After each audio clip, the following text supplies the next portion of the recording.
Would you tell your friends how much you earn, why or why not? So how we do this, Shane, we just bounce off each of these questions. Yeah. Producer Rach, she's been like, I put a few in there because there was some really interesting answers, so we might be taking a little bit longer. I think that maybe the first and foremost question is, would you tell your friends that you're a vegan? Oh. Yeah, of course. Well, it actually depends how supportive your friends are. Would you tell your friends that you're someone who's going after FIRE, financial independence, retire early? Oh. Now, the reason I say that is, it's the difference of how do you know if someone's a vegan? They don't eat meat or animal products. No, they'll tell you. Oh, yeah, okay, right, gotcha. So how do you know someone does FIRE? Oh, they'll tell you. Right. So my whole shtick with this, if asked, I would tell my friends. Yeah.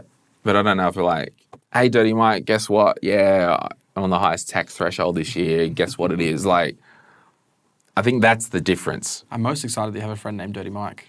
Yeah. So Dirty Mike. Would Dirty Mike tell you how much he earns? Yeah, he did the other day. Oh, right. I guessed. I'm like, you'd be on this, wouldn't you? He goes, yeah. Because doing this job, you get to know what a lot of occupations are paid. We won't tell everyone. Well, Dirty Mike and the Boys, the other guys, was the movie with Will Ferrell. Right. So Michael, we called him Dirty Mike just for fun. Gotcha. And the funny thing was, he married Jolie and she had a Prius.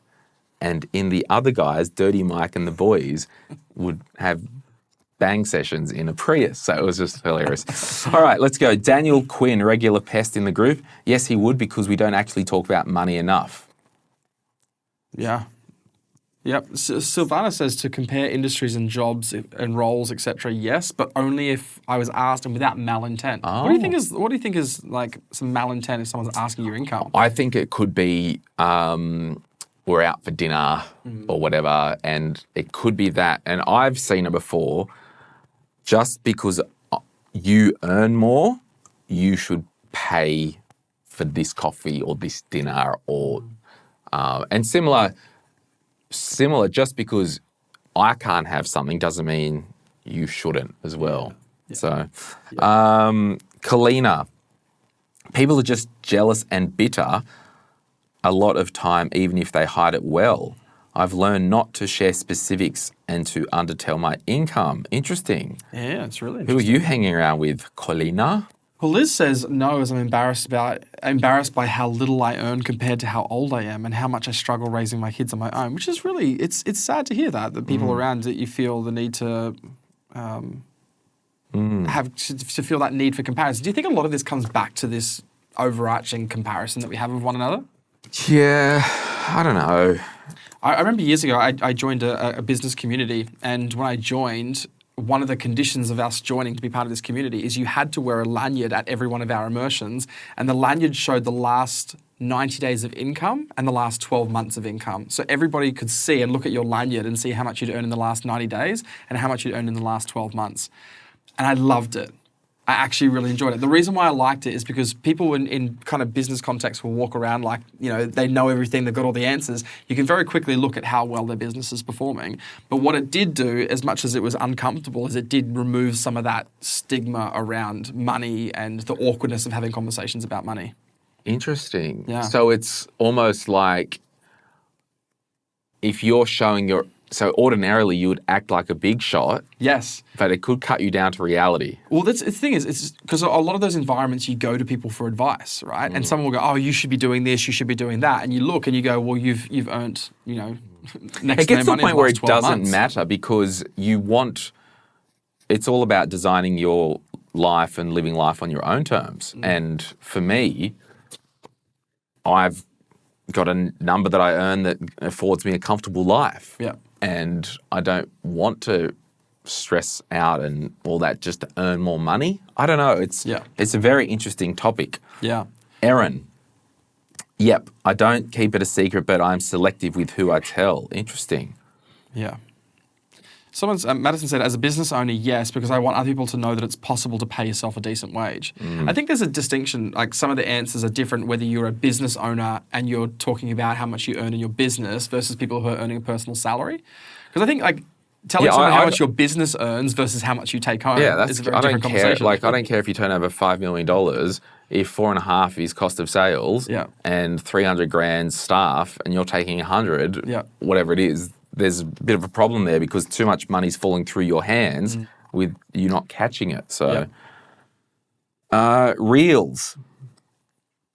I do only when asked. I still feel weird / awkward when it shouldn't be. Yes, totally important to know, especially when similar / role industry, to know the market rate. Totally irrelevant if their industry is not the same.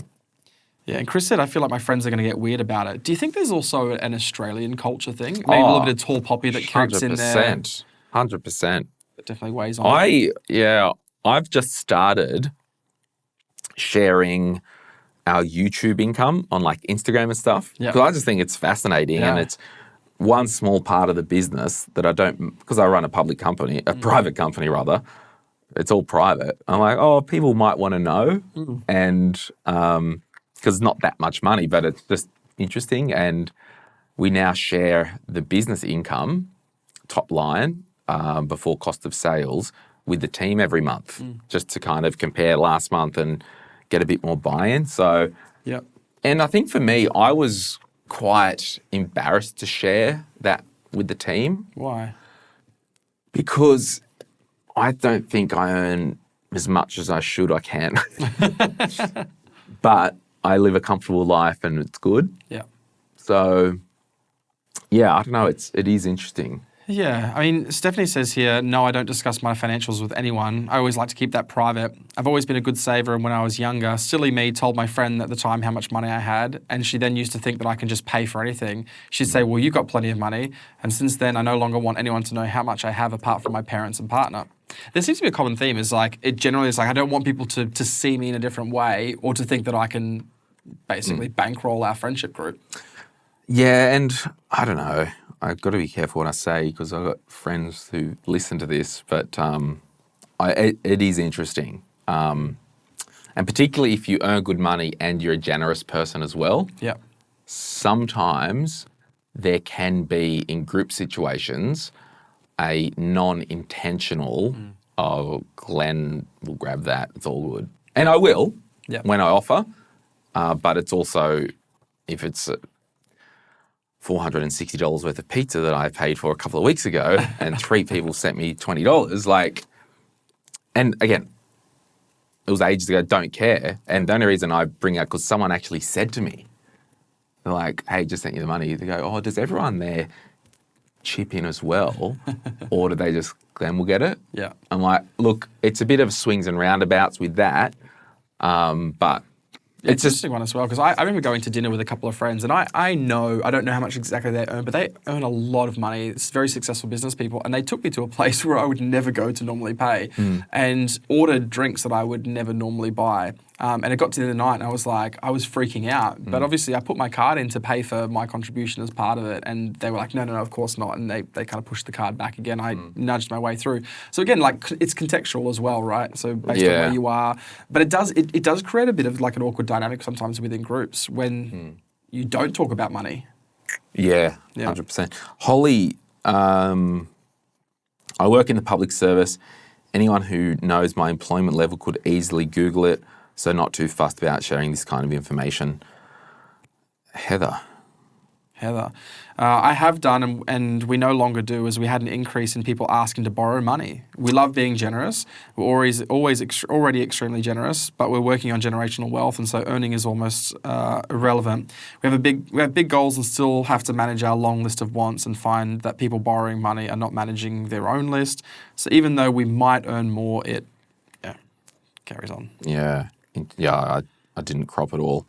But we get the vibe. Vicky, absolutely never. The only people I'll talk money with is husband and parents. I find that interesting to talk about your parents very openly with your money. I find that there was always a bit of an uncomfortable conversation between me and my parents growing up. Yeah, I think the whole thing is, it's the intent. If we're just generally talking and it's like, oh, yeah, I've got a pay rise, they're getting an extra, I'm now getting 90 grand a year or something like that. Oh, what are you earning? Yep. And if it's chill and it's good, but you know if it's a witch hunt. Yep. What's your view on pay secrecy clauses and all that stuff? Oh, I hate it. I hate the idea of not being able to talk about salaries. And this is interesting because, if we step into your wheelhouse, you do a lot of team dynamic stuff. Yeah. And so... Yeah, well, I think at an organisational level, the reason why you would have pay secrecy is because you don't want people to find out they're getting paid less than somebody else. And by the very nature of wanting to keep it a secret, it means that there's an opportunity for you to do better as an employer. So, I'm all for pay transparency. And isn't there laws that have just recently come in Australia about... There is some stuff. I'm not across it because I didn't expect to go there. Shelley, when we need her. Yeah. Shelley, come into us the... Yeah, I'm always caught in this dance of, and I'll basically say this publicly, and I'm about to because it's a public podcast. For example, my team, right, and many of other businesses, I've made the view, so we're on an award here as employees, and it's actually the miscellaneous award. There's an award for that, and it's got the rates. I've personally taken a view in my life that anyone I've ever employed, I won't just give them what the award says. It'll always be more than the award. Yep. Even if it's 3% more, 5%, whatever that is, it'll always be more than the award. Because I think the award's the lowest common, like it's just the minimum, bare minimum. And I don't want a vibe of paying people just the minimum. That's, you know what I mean? Yep. So when it comes to pay, and this is going to be different, so don't at me, everyone. In small businesses, because the team's salaries are so far removed from the level for the maximum in the award, all bets are off, baby.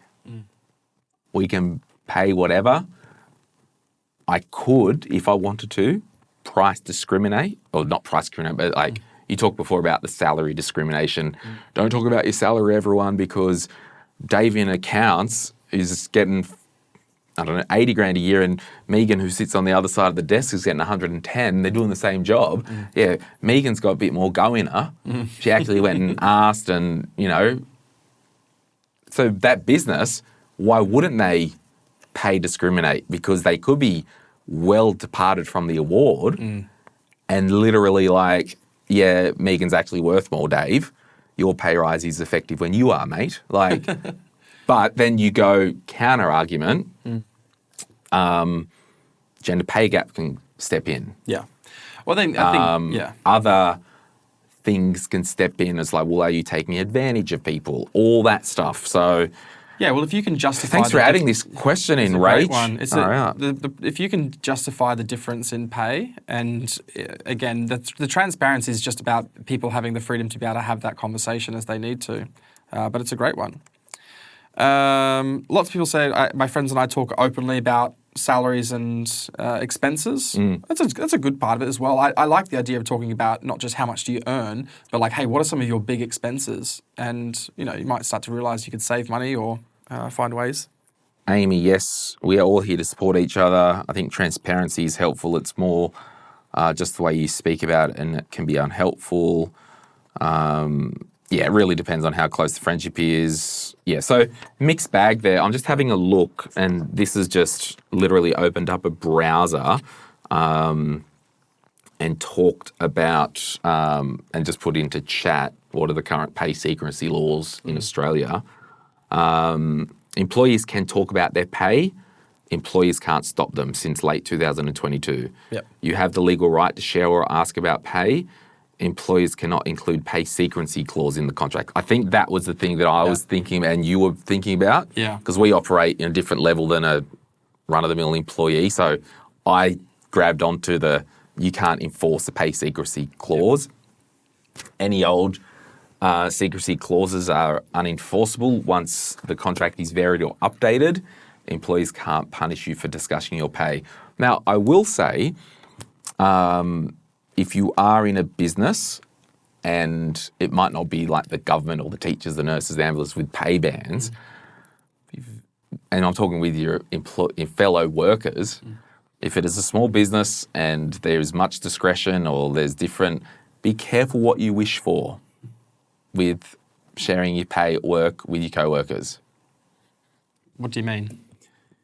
You might ask, what are you getting paid? And realise. They might be getting more. Yeah. They might be getting less. You may open a can of worms that you can not recan. Good or bad, I don't know. Yeah. But I think we just need to go back to the fundamentals. I need to control in my life what I can control. And if I'm in a place of employment, and I hate talking about this crap because I employ people that will all listen to this, and I don't do any dog whistling or anything like that on the podcast to the team. It's just really conflicted, but your job is to do the best that you can for that employer and extract as much as you can out of that employer for your family. But remember, you go and knock on your boss's door and be like, oh, I want an extra 20 grand or 10 grand, whatever it is. Again, be careful what you wish for. You might get it, or you might go and get the other job down the road. Your life might become hell pretty fast. I don't know. It's just... It's always a consideration. It's a big discussion. Yep. But you just, as employers listening, look after people. Make your business so good that they don't want to leave you. And employees, be that good that your business doesn't want to let you go. That's what we call a win-win. Yeah, brilliant. Because I was talking to a friend the other day, basically being poached for an extra 20 or 30 grand. And they messaged me and said, I've just read Sort Your Career Out and Make More Money, the book that I wrote with Shelley.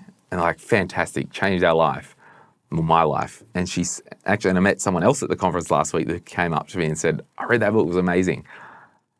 So she got knocked on the shoulder, come work for us, extra 20 grand, all looked good on paper. But once she really looked at what they would want from her and how much her life would change with the demands of that extra money, she decided to stay. Yep. But we've all got to do what we can because we've got a responsibility, and I hate this word, out in the marketplace to get as much as we can for our family and bring it home. But also you need to be adding that value. It's an exchange. Yep.